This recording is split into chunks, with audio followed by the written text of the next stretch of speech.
नमस्ते, आप देख रहे हैं एमडी न्यूज। एमडी न्यूज के मेरठ दर्शन बुलेटिन में आप सभी का स्वागत है। आज के बुलेटिन के साथ मैं हूं निशा। खबरों को स्टार्ट करने के साथ साथ आपको बता दूं कि 2024 में होने वाले चुनावों को लेकर सरगर्मी शुरू हो चुकी है। जगह जगह पर महासभाएं की जा रही है। कांग्रेस द्वारा भी संविधान बचाओ एक बैठक का आयोजन किया गया, जो काफी विशाल रूप से किया गया, जिसमें 2024 में होने वाले चुनावों में साफ साफ दावा किया कि कांग्रेस की जीत होगी। वहीं जगह जगह पर भी बैठक की जा रही है कांग्रेस के कार्यकर्ताओं द्वारा, और अन्य पार्टी भी अपनी पार्टियों को मजबूत करने पर लगे हुए हैं। वहीं लगातार बढ़ रही घटनाओं को लेकर के आज कमिश्नरी पार्क का भी घेराव किया गया। जी हां, सभी ने आवाज उठाई कि लगातार जो घटनाएं हो रही हैं उन पर रोक लगाई जाए। पुलिस की कार्यशैली पर भी सवाल उठाए गए। साथ साथ मेरठ को हाई अलर्ट किया गया है। हरियाणा के नूह में जो सांप्रदायिकता फैली हुई है, जिसको लेकर के हिंसा फैली हुई है, उसे लेकर हरियाणा बॉर्डर से लगे हुए काफी जिलों को अलर्ट किया गया है। मेरठ को भी हाई अलर्ट किया गया, जिसको लेकर के सभी अधिकारी सड़कों पर उतरे। जिलाधिकारी ने भी आज पत्रकारों से रूबरू होते हुए साफ साफ कहा कि अगर किसी ने भी माहौल बिगाड़ने का प्रयास किया या सांप्रदायिकता फैलाने का प्रयास किया तो सख्त से सख्त कार्रवाई होगी। साथ साथ सोशल मीडिया पर भी कोई भी पैनिक मैसेज ना डालें, क्योंकि अब किसी को भी बख्शा नहीं जाएगा। वहीं आजकल जहरखुरानी गिरोह काफी सक्रिय है और महिलाओं को अपना शिकार बना रहा है। महिलाएं उसका शिकार हो रही हैं।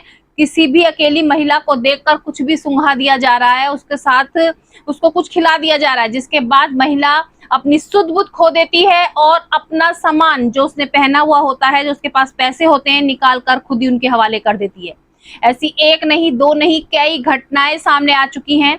मैं मेरठ दर्शन चैनल के माध्यम से सभी से अपील करना चाहूंगी कि अपनी सतर्कता बहुत जरूरी है। आप अगर रोड पर निकल रहे हैं तो अपने आसपास का ध्यान रखें, क्योंकि ऐसे लोग काफी आपके आसपास घूम रहे हैं जो आपको नुकसान पहुंचा सकते हैं। तो हमारी सतर्कता ही हमारा बचाव है। तो जुड़े रहे मेरठ दर्शन के साथ। अब नजर डालते हैं आज की हेडलाइंस पर, जिसके प्रायोजक हैं Zoom digital movie world. Meerut दर्शन समाचारों के इस भाग के प्रायोजक हैं खेमचंद पहलवान, पूर्व सदस्य उत्तर प्रदेश कांग्रेस कमेटी व अध्यक्ष गांधी मार्ग व्यापार संघ मेरठ। हरियाणा के नूह में सांप्रदायिक हिंसा के बाद हरियाणा बॉर्डर से लगे जनपदों को किया गया अलर्ट। मेरठ में भी हाई अलर्ट जारी। मेरठ के सभी अधिकारी हुए अलर्ट। सुरक्षा व्यवस्था का रखा जा रहा मेरठ में पूरा ध्यान। आज मेरठ जिलाधिकारी दीपक मीणा ने पत्रकारों से रूबरू हो कहा, सांप्रदायिकता बढ़ाने या माहौल बिगाड़ने का किसी ने किया प्रयास तो की जाएगी सख्त से सख्त कार्रवाई। सोशल मीडिया के माध्यम से पैनिक करने वाले मैसेजों पर भी लगाई रोक। ऊर्जा मंत्री डॉक्टर सोमेंद्र तोमर ने ऊर्जा भवन में सभी अधिकारियों व क्षेत्रों के चेयरमैनों के साथ की बैठक। सुनी समस्याएं, कुछ समस्याओं का मौके पर ही कराया निस्तारण व अन्य समस्याओं को जल्द से जल्द समाधान करने के दिए दिशा निर्देश। कहा, सभी अधिकारी अपने अपने क्षेत्रों में महीने में 2 बार विधायकों से करेंगे वार्ता, सुनेंगे समस्या और करेंगे जल्द से जल्द निस्तारण। कांग्रेस के पदाधिकारियों व कार्यकर्ताओं द्वारा संविधान बचाओ संकल्प सभा का किया गया आयोजन, जिसमें सभी ने संविधान बचाने की ली शपथ।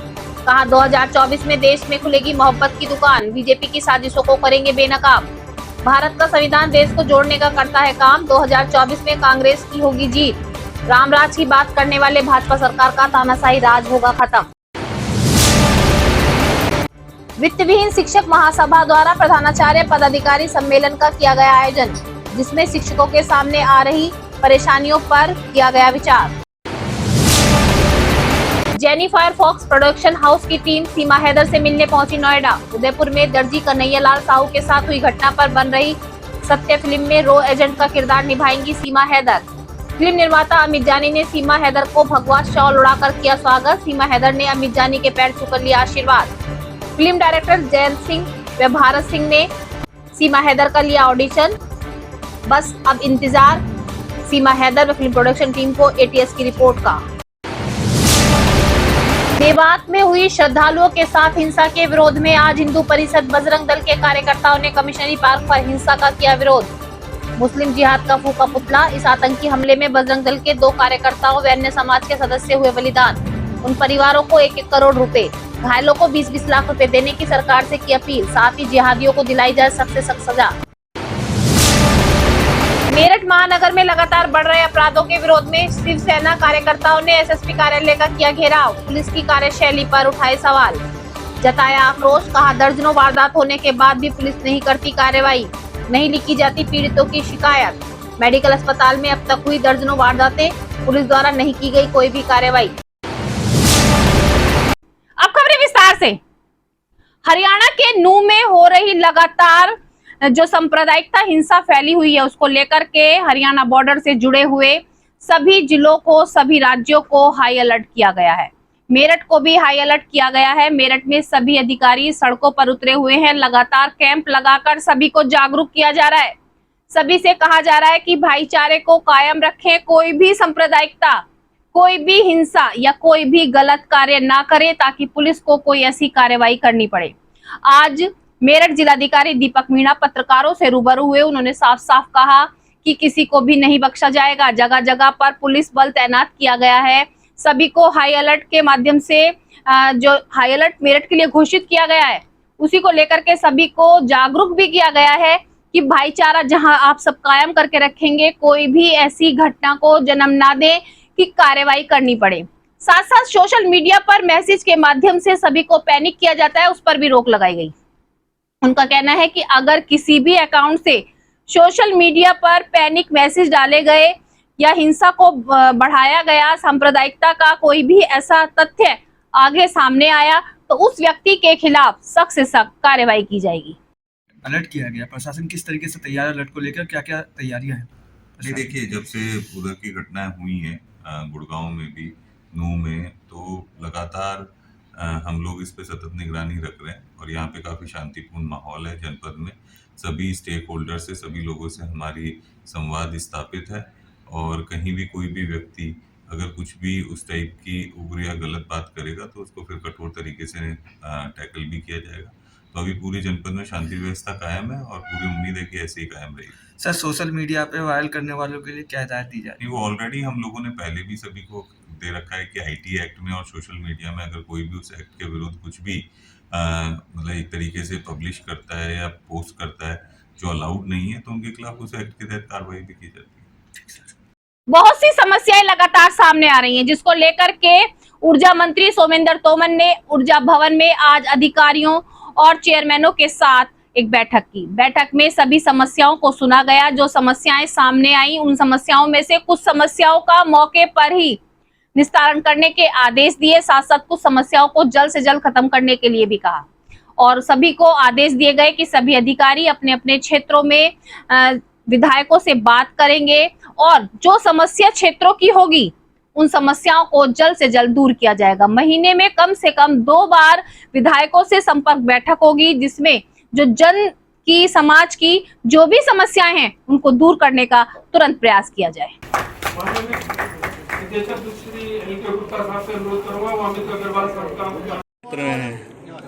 जगह नहीं मिली। एक बाजोट है और परतापुर है और एक उससे आगे वो मोदी नगर में 3 बिजली घर अभी के जनाना। एसडीएम साहब हस्तनापुर श्री नरेश पोसवाल साहब का स्वागत।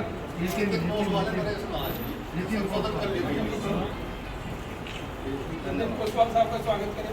हस्तनापुर श्री नरेश पोसवाल साहब का स्वागत।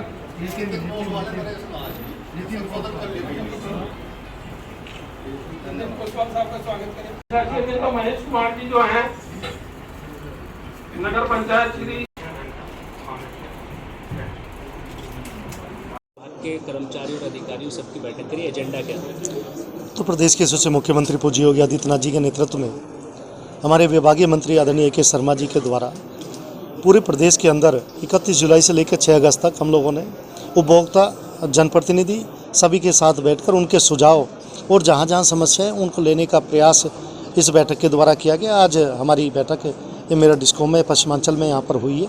सभी जनप्रतिनिधि आए हैं, उनके जो भी सुझाव आए हैं हमारे विभाग के सभी अधिकारियों ने जो सुझाव पहले भी आए हैं वो कुछ प्रस्तावित हैं, कुछ पे काम चल रहा है, कुछ अभी स्वीकृत हुए हैं। तो आगे हम लोग आगे बढ़ रहे हैं कि बिजली 24 घंटे उत्तर प्रदेश के सभी सम्मानित नागरिकों को मिले, ऐसा प्रयास हम लोगों का है और यही निर्देश माननीय मुख्यमंत्री जी के द्वारा दिए गए हैं।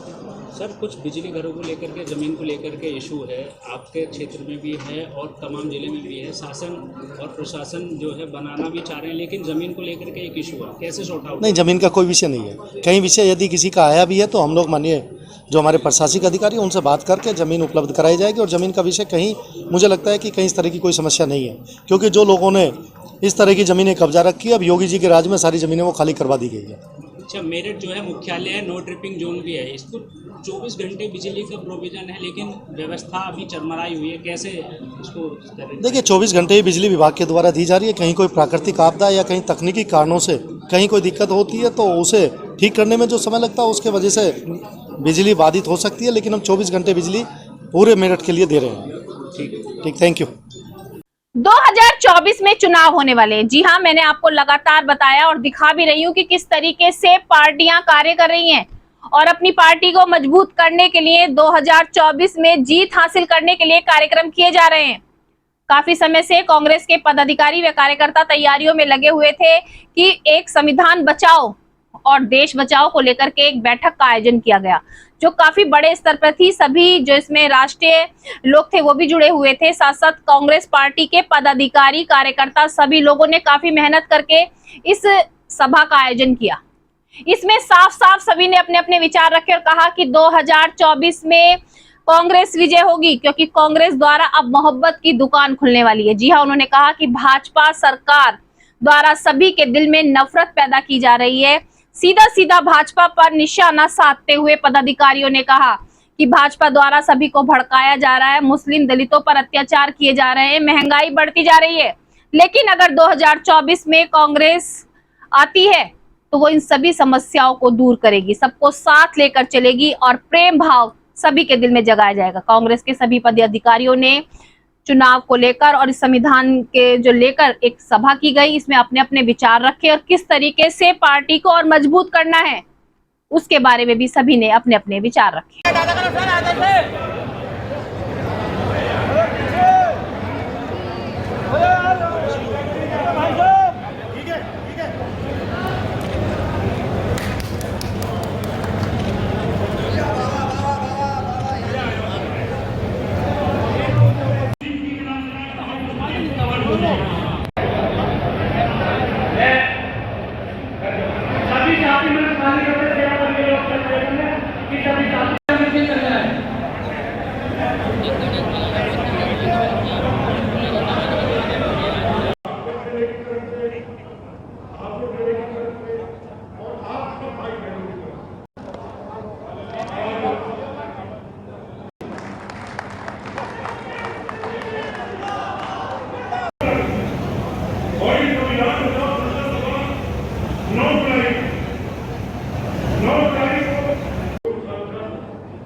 कोई मुझ पे बैठा है, कोई नीचे बैठा है, और हम सब लोग सबसे पहले पार्टी कार्यकर्ता है।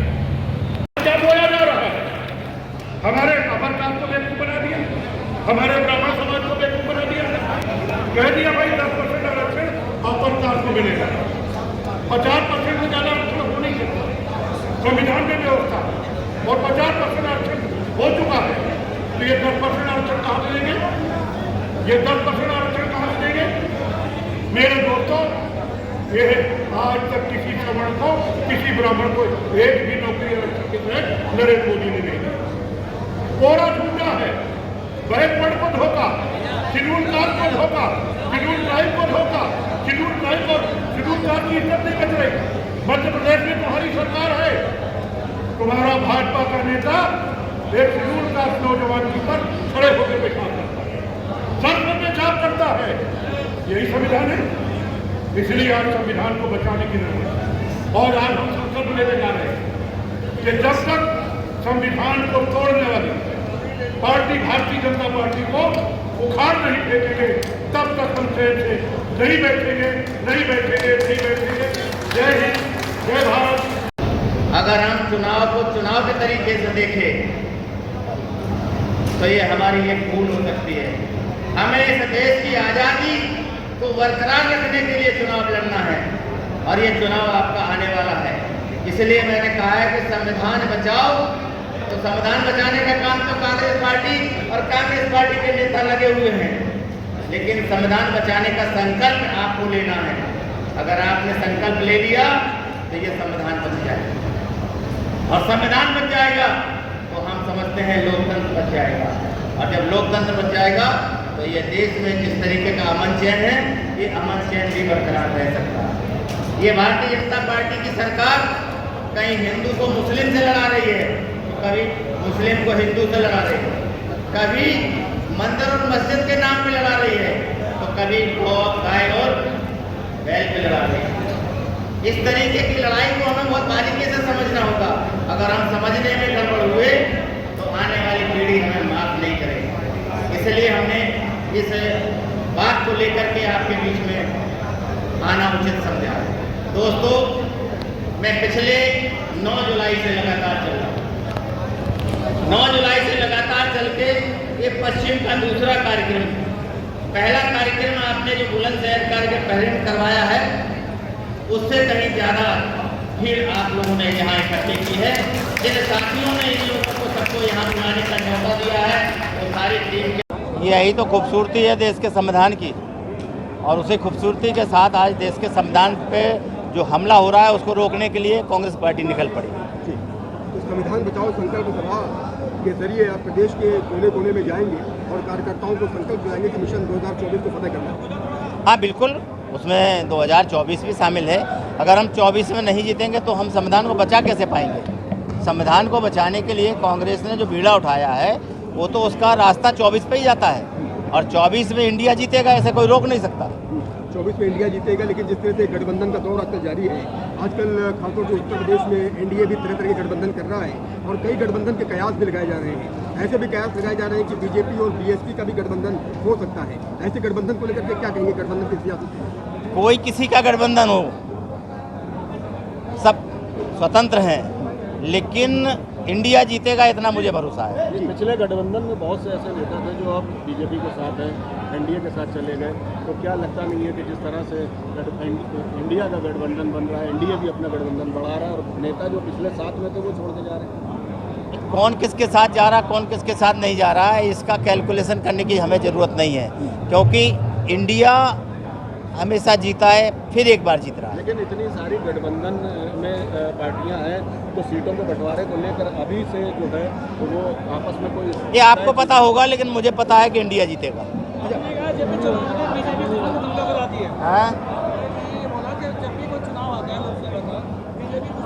कोई नई बात थोड़ी है, प्रमाण सामने है। पिछले बार पुलवामा हुआ, इस बार मणिपुर से शुरू हुआ, आग लग रही पूरे देश में, ये कोई नई बात थोड़ी है। चलिए, पिछले प्रमाणों के साथ मैं बात कर रहा हूँ। नू वाली घटना जो हुई है उसको लेकर अभी ये भी कहा जा रहा है कि आसपास के जिलों में भी एक अलर्ट है, वो जो वाकया है किस तरह से आप उसको देख रहे हैं? देखिए, मैंने पहले ही बोला, फिर बोल रहा हूँ, ये सब कहीं ना कहीं 24 को प्रभावित करने का एक षड्यंत्र है, और वो बढ़ता चला जाएगा। रोकने के लिए संविधान को बचाना जरूरी है, जिसके लिए कांग्रेस पार्टी निकल पड़ी है। चाहे 4000 किलोमीटर की पदयात्रा, चाहे वो जगह जगह जाकर के लोगों को समझाने का, ये सब कांग्रेस कर रही है, इसलिए कि देश बचे, देश बिकने से बचे।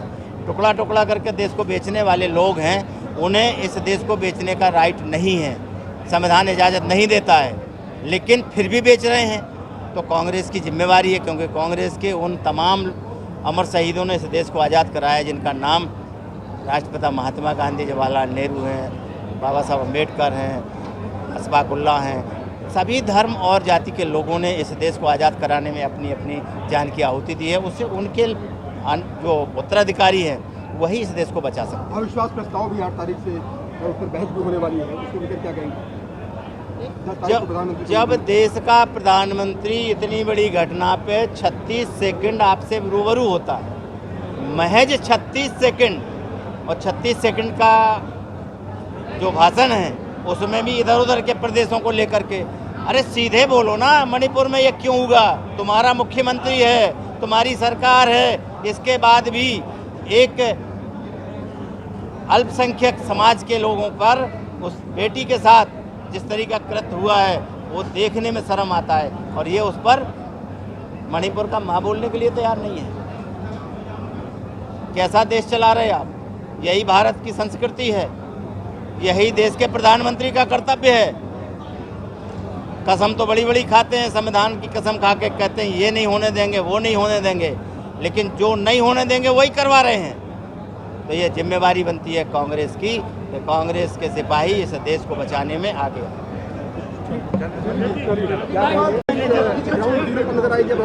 भाई हमने 9 जुलाई को शुरू किया, ये पूरी यूपी के हर जिले में होगा और 2024 में चलता रहेगा।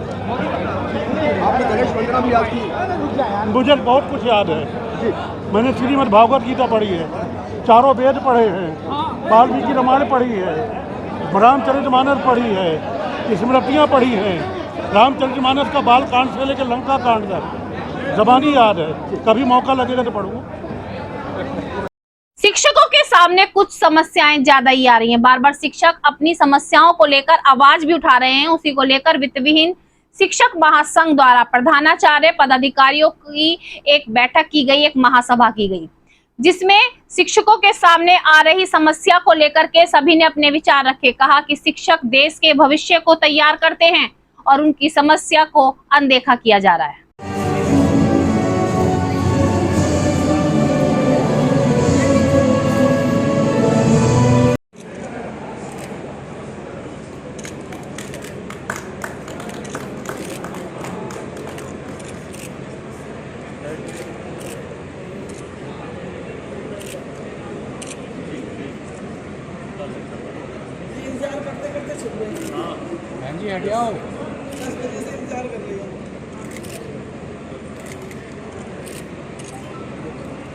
किसी परिचय के मोहताज नहीं है।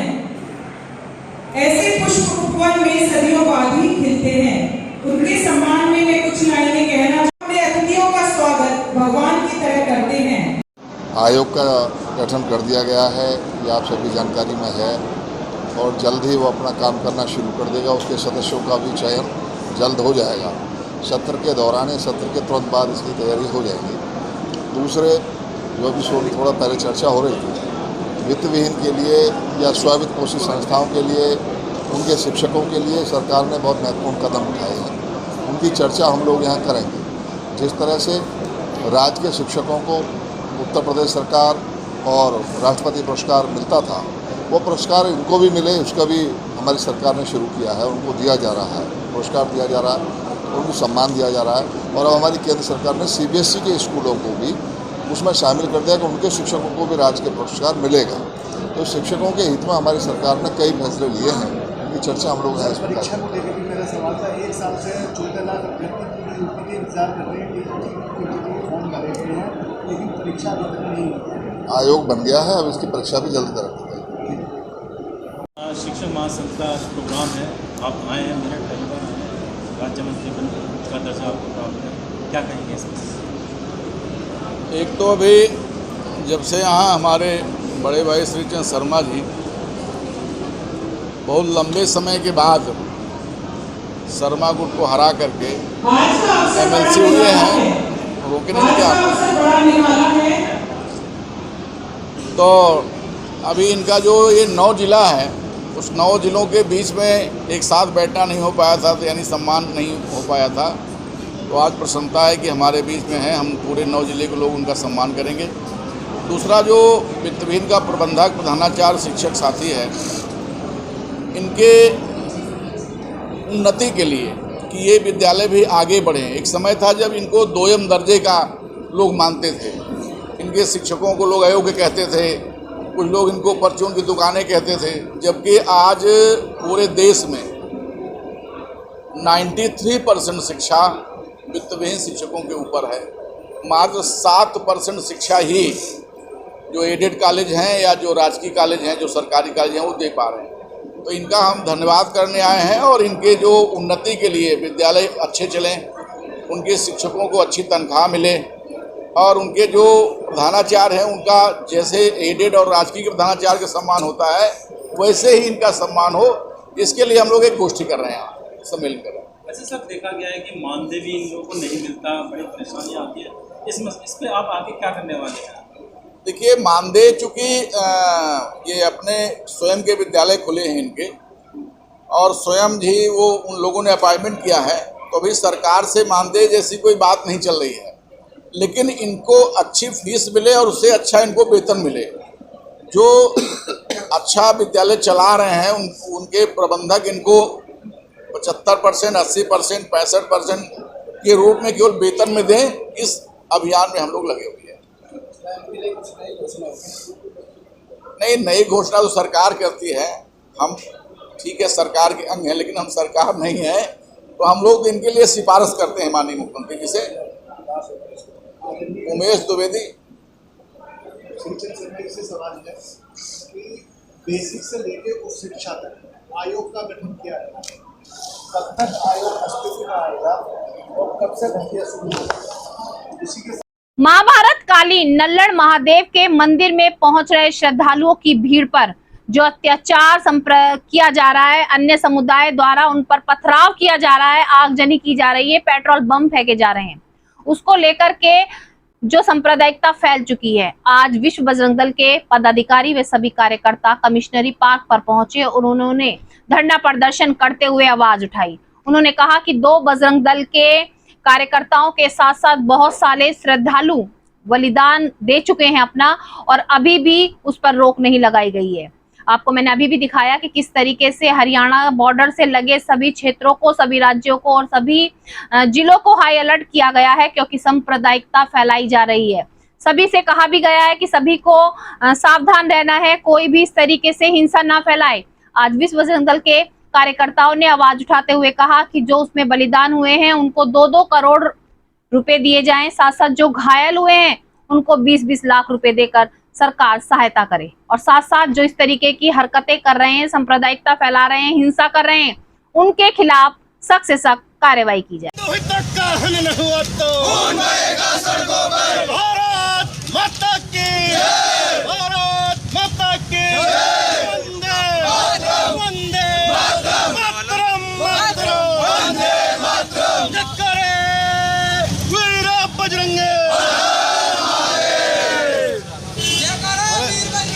जानता है कि वो मिनी पाकिस्तान के रूप में है, लेकिन उसके बावजूद वहाँ पर विश्व हिंदू परिषद बजरंग दल के द्वारा जो ये यात्रा प्रत्येक वर्ष चलती है, उसको सुनियोजित रूप से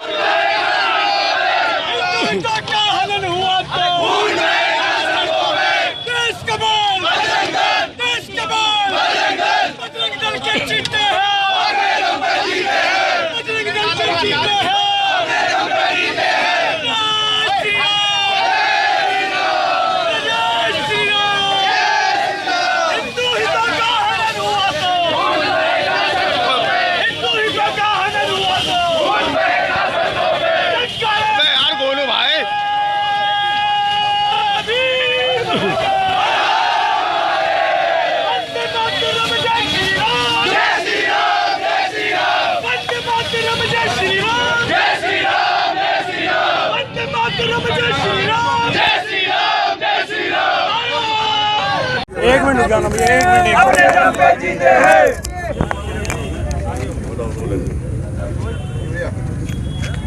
क्या नाम है आपका? राजकुमार डूंगर। ये जो मेवात में विश्व हिंदू परिषद और बजरंग दल की एक धार्मिक यात्रा पर जो उपद्रवियों के द्वारा, जिहादियों के द्वारा जो हमला हुआ है, उस हमले के विरोध में आज बजरंग दल पूरे देश भर में विरोध प्रदर्शन कर रहा है और चेतावनी दे रहा है कि इस प्रकार की जो हमले हैं ये हिंदू समाज बर्दाश्त नहीं करेगा और उसके लिए हिंदू समाज तैयार खड़ा है। जिस तरह की हिंसा वहाँ पर विरोध करते हैं, जिस तरह की हिंसा वहाँ पर हुई इस बात विरोध करते हैं। हाँ, पुरजोर विरोध, पुरजोर विरोध। और मैं एक चीज़ और कहना चाहूँगा कि ये जो शुरुआत कर्नाटक से हुई कि बजरंग दल पर बैन लगना चाहिए, उस चीज़ को इन्होंने आगे बढ़ाने का काम किया है। उसको बजरंग दल चेतावनी के रूप में स्वीकार करता है और ऐसी यात्रा पर अगर हमले हुए तो बजरंग दल चेतावनी देता है कि वो बर्दाश्त नहीं करेगा, इसका पुरजोर विरोध करा जाएगा और सड़कों पर आकर हिंदू समाज इसका जवाब देने के लिए तैयार है। अभी मैंने आपको बताया कि एक जहर खुरानी गिरोह सक्रिय हो चुका है और बहुत सारी घटनाएं लगातार हो रही हैं। मेडिकल में अपने पेशेंट के साथ पहुंच रहे जो तीमारदार हैं उनके साथ भी बहुत सारी घटनाएं हो रही हैं, लेकिन उन पर कोई सुनवाई नहीं की जा रही है। शिवसेना के सभी पदाधिकारी कार्यकर्ता एसएसपी कार्यालय पहुंचे और एसएसपी कार्यालय का घेराव किया। उन्होंने कहा कि पुलिस की मिलीभगत साफ साफ नजर आ रही है। लगातार घटनाएं हो रही हैं मेरठ जिले में, लेकिन उन पर रोक नहीं लगाई जा रही।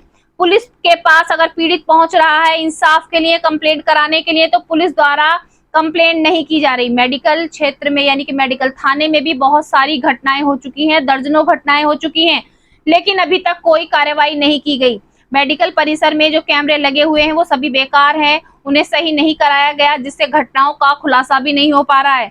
लगातार महिलाएं जो है ऐसे जहर खुरानी गिरोह की भी शिकार हो रही हैं। उन्होंने पुलिस की कार्यशैली पर सवाल उठाया। रोक लगाओ, अपराधों पर रोक लगाओ, मेडिकल थाना होश में आओ, मेडिकल थाना होश में आओ, अपराधों पर रोक लगाओ, अपराधों पर रोक लगाओ, अपराधों पर रोक लगाओ, अपराधों पर रोक लगाओ।